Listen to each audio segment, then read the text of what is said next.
సంక్రాంతి కంటే ముందు వచ్చిన మన అమ్మ భాష పండుగ ఇది.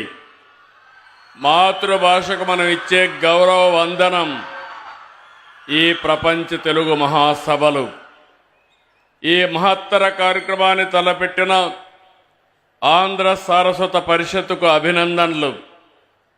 తెలుగువారి ఆత్మగౌరవాన్ని చాటి చెప్పిన శ్రీ ఎన్టీఆర్ గారి పేరున ఈ వేదికకు పేరు పెట్టినందుకు కృతజ్ఞతలు.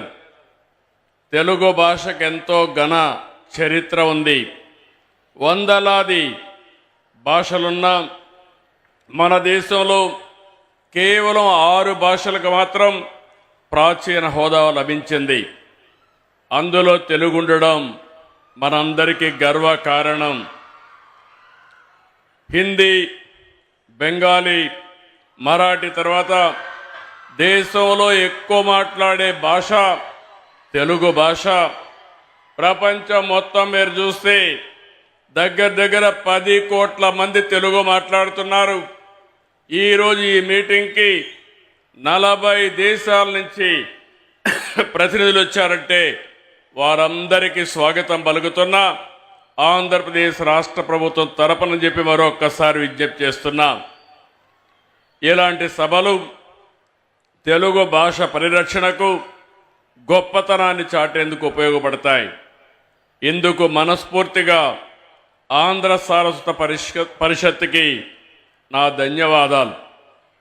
పెద్దలందరూ మాట్లాడారు, అనేక విషయాలు చెప్పారు. తెలుగు రచనలు అనగానే మనకు గుర్తొచ్చేది ఆది కవి నన్నయ్య. ఆయన రాసిన మహాభారతం, కవిత్రయం నుంచి అష్టదిగ్గజాల వరకు, గురజాడ నుంచి శ్రీ దాశరథి వరకు ఎందరో మహానుభావులు తెలుగు భాషకు పనిచేశారు. తెలుగు వైభవాన్ని చాటారు. పోతన భాగవతం, శ్రీనాథుడి భీమఖండం, వేమన, సుమతి, భాస్కర పద్యాలు మర్చిపోలేం.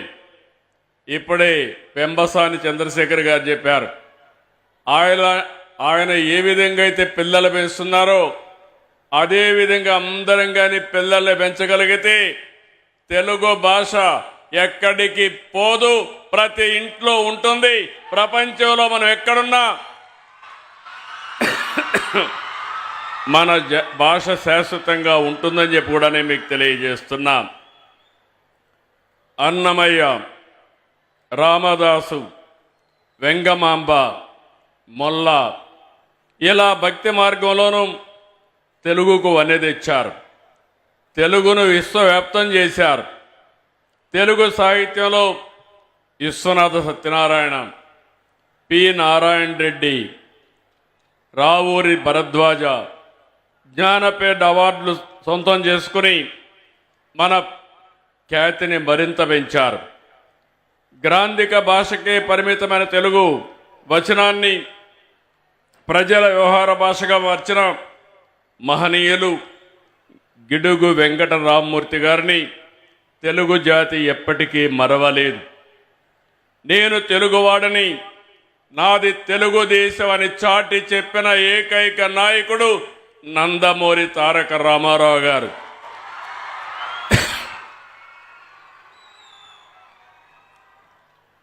అప్పటి వరకు తెలుగు వారిని మదరాసీగా పిలుస్తూ ఉంటే కాదు, తెలుగువారు ఒకరున్నారని, తెలుగువారి ఆత్మగౌరవాన్ని ప్రపంచానికి చాటి చెప్పిన ఏకైక నాయకుడు ఎన్టీఆర్ అని చెప్పి కూడా మరొక్కసారి గుర్తు చేస్తున్నా.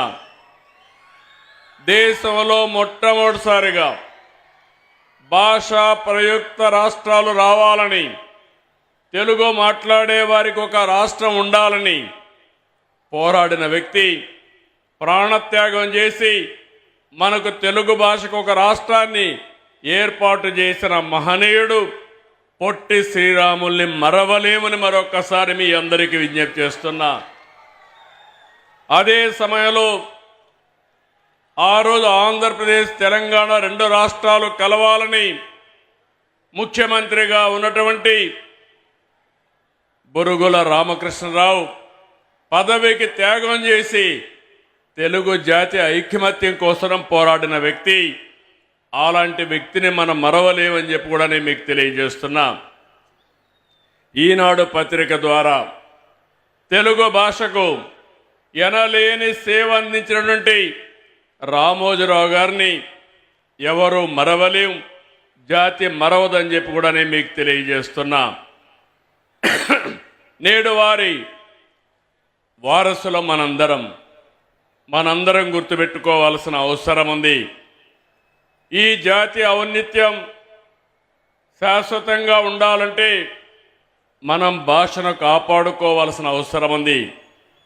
ఇంకో పక్క ఈ దేశం యొక్క దశ దిశ మార్చిన వ్యక్తి, ఆర్థిక సంస్కరణలు తీసుకొచ్చిన వ్యక్తి పివి నరసింహారావు గారు కూడా ఈ తెలుగు గడ్డ మీద పుట్టడం మన అదృష్టం అని చెప్పి మీ అందరికీ విజ్ఞప్తి చేస్తున్నారు. ఇటాలియన్ యాత్రికుడు నికోలో డి కాంటే తెలుగుని ఇటాలియన్ ఆఫ్ ది ఈస్ట్గా అన్నారు. తమిళ కవి సుబ్రహ్మణ్య భారతి సుందర తెలుంగై అని కీర్తించారు. మన ప్రాస యాస, మన సందులు సమాసాలు, మన సామెతలు, పొడుపు కథలు అన్నీ కూడా మనకే ప్రత్యేకం.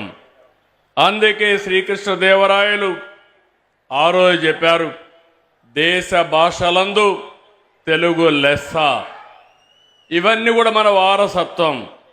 ఇంతటి ఘన చరిత్ర కలిగిన మన మాతృభాషను ప్రతి ఒక్కరూ పరిరక్షించుకోవాల్సిన అవసరం ఉంది. తమిళనాడు, కర్ణాటక, ఒరిస్సా, బెంగాల్లో కూడా తెలుగు చదివేవారు ఎక్కువ మంది ఉన్నారు. దేశంలో జాతీయ భావన పెరగాలి. ఒకరి భాషను మరొకరు గౌరవించుకోవాలి. ఇది దేశ ప్రజల మధ్య ఐక్యత తెస్తుంది. ఏ భాష తక్కువ కాదు, ఎక్కువ కాదు. మాతృభాష అమ్మతో సమానం. మాతృభాషలో చదువుకున్న వారే ప్రపంచంలో ఏదైనా చేయగలుగుతారని చెప్పి మరొకసారి మీ అందరికి విజ్ఞప్తి చేస్తున్నా. అమ్మ భాష లేకపోతే మన జీవితాలకు, మన జాతికి అర్థమే ఉండదు. తెలుగు భాషా సంస్కృతి పరిరక్షణ అభివృద్ధి కోసం అంకితమైన ఆంధ్ర సారస్వత పరిషత్ సేవలు అపూర్వమైనటి. దేశ విదేశాల నుంచి తెలుగు వారందరినీ ఒక చోట తీసుకొచ్చారు. కవి సమ్మేళనాలు, సదస్సులు, పుస్తక ప్రదర్శన, తెలుగు సంస్కృతిని సదస్సులో చాటి చెప్పారు. తెలుగు భాషాభివృద్ధి కృషి చేస్తున్న వారికి, ప్రతిభ చూపిన వారికి పూర్ణ కుంభ పురస్కారాలు, ఆంధ్రశ్రీ, ఆంధ్ర సారస్వత రత్న ఇలాంటి అవార్డులు ఇవ్వడం శుభ పరిణామం. నాడు 1911లో చెన్నైలో నాటిన చిన్న విత్తనం 1949లో హైదరాబాద్లో ఆంధ్ర సారస్వత పరిషత్తుగా ఎదిగింది. ఇప్పుడు మరింతగా విస్తరిస్తూ ఉంది. గజల్ శ్రీనివాస్, కదిమెళ్ల వరప్రసాద్, మేడికొండ శ్రీనివాస్, చక్రావధాన